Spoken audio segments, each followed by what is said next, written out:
bigat. But before that, let me take you back to earlier today when we started our day and it's the end of the week. Grabe, ang dami nangyari. So first and foremost, again, I'm extending my support and prayers to the people of Cebu, ang ating mga kasamang Cebuano. I am with you guys, bangon. And para naman dito sa atin sa Maynila, tuloy lang ang buhay kahit na umuulan, kahit na if the week was rough para sa iba, kaya natin to. Don't be so hard on yourself. Sige, at dahil umuulan, ako ay tumawid dito kay Mami Elsa. Mabilisang dayo lang, kumuha lang tayo ng pagkain for takeout. Yes, so kumuha ako ng shawarma guys, to go. Mabilisan lang tayo dahil lumalakas ang ulan as we speak. But regardless, I hope everybody had a great week. Sige, pagka-takeout sa labas, kain sa taas. Fast forward sa pambansang uwian, was listening to Balisong. Yes, habang tayo ay nagpapahupa ng ulan, tulip lang again ang buhay dahil kasi rain or shine, may mga lakad tayo at again we try to meet the weather halfway. Pero grabe talaga the past few days, it won't let up pero tuloy lang, trabaho lang, and we keep moving forward.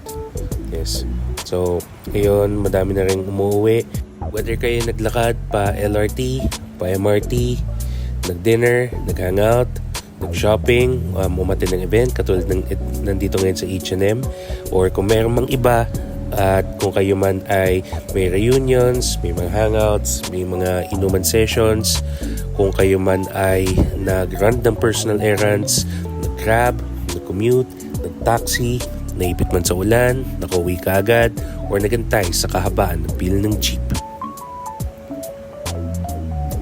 I do hope everybody got home safe.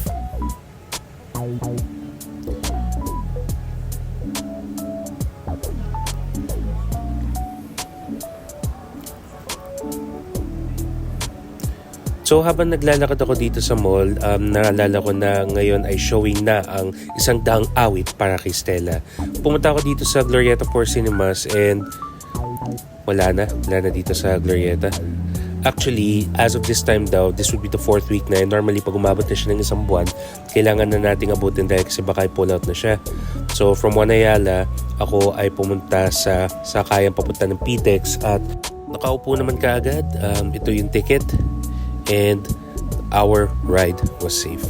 So, pagdating natin dito sa Maymoa, ako ay dumiretso kaagad. Pero may mga nakasulubong ako ng mga kalaman. So, shoutout kay Renz at Lilibeth, and shoutout kay Paul at saka kay Irene na nag-celebrate ng birthday ngayon. So, maligayang bati and many more birthdays to come. Ako ay pumunta dito sa S. Maison dahil ang una ko nakita dun sa SM Tickets, meron daw showing dito sa Directors Club. Sabi daw nila, wala daw dito sa Directors Club. So, doon ako papasok sa main mall. At meron pa ng alas 10. That's a good sign. Sige. So, meron na muna akong ikotin dito bago tayo pumunta doon. Kasi I've been meaning to watch that movie Tumaan ako dito sa Titan pero nothing out of the ordinary. Yeah. Let's just say nag-iipon pa rin ako. Ako ay pumunta ngayon dito sa cinema and check out the movie poster. Yung malaking signage pala. Mahaba yung pila dito sa tickets pero it still went smooth. Yes, nandito sa likod si Presidente. Alright, so 10 o'clock ang screen time. It's only 7:30. Got 2.5 hours to wait. Chipok. Checked out some AE1 lows and lo and behold, it's the AE2. First impression, ang gaan and it looks pretty good. Yes, another banger from Adidas. For dinner, ako ay pumunta lang dito sa Chowking, order ng Laureate. Isang kagat. Yes sir, never fails. Suma natin siya ng egg fried rice, round it out. Kuha tayo ng pancit canton. Kuha din tayo ng chicharap. Yes sir. Just a few more. That was good. And of course, wash it down with some pineapple juice. Yes sir, nothing like a solid meal before the movie. Pagkatapos nun, bumalik ulit sa cinema. I remember back in the day, pag pupunta ko dito sa MOA, ninata ko yung dati kong roommate si David. So, yeah. Minsan po kumuha pa kami ng mga last full show para solo lang namin yung cinema pa. Pakunti lang naman nanonood. And alam mo yun,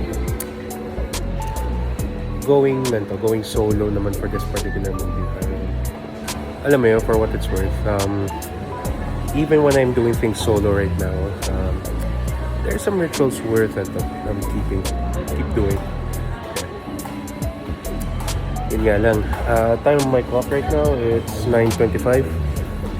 Papasok daw sila mga around 10-15 minutes pa dahil kasi lilinisin pa yung actual cinema, disinfect. So, yeah, it's a matter of time. Dito lang ako mag-aantay sa unahan. At pagkakuha ng tubig, just watch the movie and let's just say, bigat, sakit.